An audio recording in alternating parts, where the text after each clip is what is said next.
তিনটি মহকুমা শহরে গত লোকসভা ও বিধানসভা নির্বাচনের লড়াইয়ে হেরে যায় লজ্জা লাগে সিউড়ির রবীন্দ্র সদনে তৃণমূলের সাংগঠনিক বৈঠকে এসে বললেন অনুব্রত মণ্ডল। তিন মহকুমা শহরে ভোটে হেরে গিয়ে লজ্জা লাগে আমাদের, আশা করি এবার আর হবে না। বৃহস্পতিবার বিকেলে বীরভূমের সিউড়িতে সংবাদ মাধ্যমের মুখোমুখি হয়ে এমনই মন্তব্য করলেন তৃণমূলের জেলা সভাপতি অনুব্রত মণ্ডল। উল্লেখ্য, গত লোকসভা এবং বিধানসভা নির্বাচনে সিউড়ি, রামপুরহাট ও বোলপুর এই তিনটি শহরে নির্বাচনের নিরিখে পিছিয়ে ছিল তৃণমূল। আর সেই নিয়েই এবার আক্ষেপের সুর শোনা গেল অনুব্রত মণ্ডলের গলায়। পাশাপাশি তিনি আগামী 25, 26 ও 27 তারিখ বীরভূমের তিনটি মহকুমা শহরে মিছিল করবেন অনুব্রত মণ্ডল। তারই প্রস্তুতি হিসেবে এদিন বিকেলে সিউড়ি মহকুমা এলাকার সমস্ত তৃণমূলের নেতাকর্মীদের নিয়ে রবীন্দ্র সদনে বৈঠক করেন তিনি। সেখানে 27 তারিখ সিউড়িতে যে মিছিল হবে তার প্রস্তুতি নিয়ে আলোচনা করা হয়। এছাড়াও সাংগঠনিক আলোচনাও করেন অনুব্রত। অন্যদিকে কেন এই মিছিল সেই নিয়ে স্পষ্টভাবে কিছু বলেননি তিনি।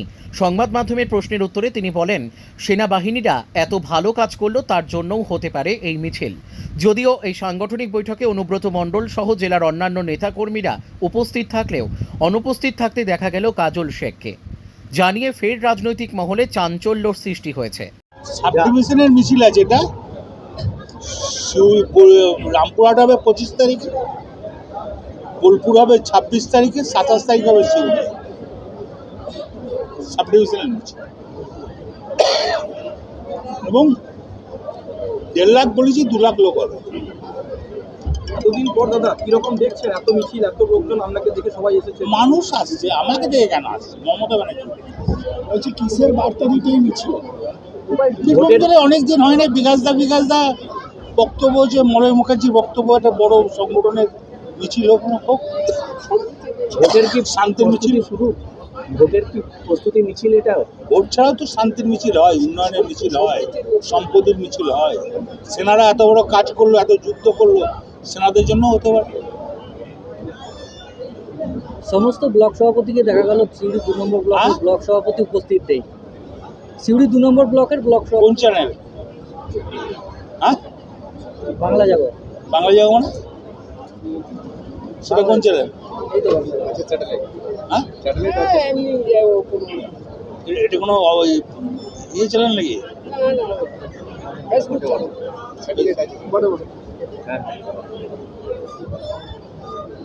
বল, আর কিছু বলা আছে?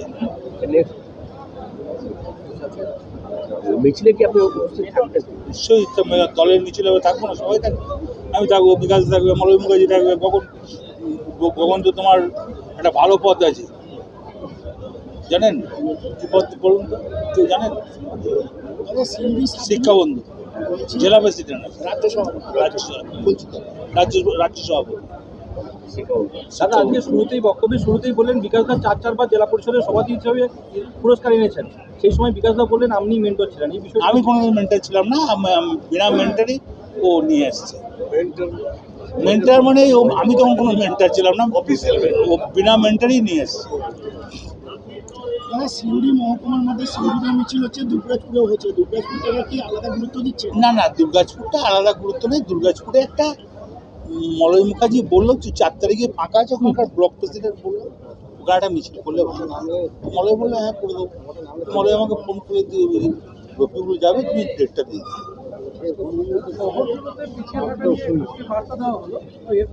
এটা তো একটা লজ্জা লাগে, বোলপুর, সিউড়ি, রামপুরহাটে আমরা হেরে যাই, এটা তো লজ্জা লাগে। ঠিকই তো বলেছে, মলয়ও ঠিকই বলেছে, সুইতেও ঠিকই বলেছে, বিকাশ দাও ঠিক বলেছে, অন্যায় কিছু বলেছে।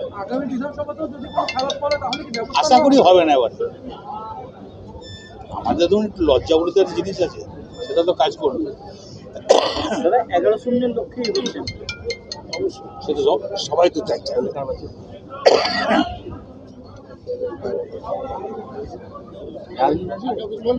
বীরভূম থেকে শুভদীপ গুইয়ের report, crime press Bengal news.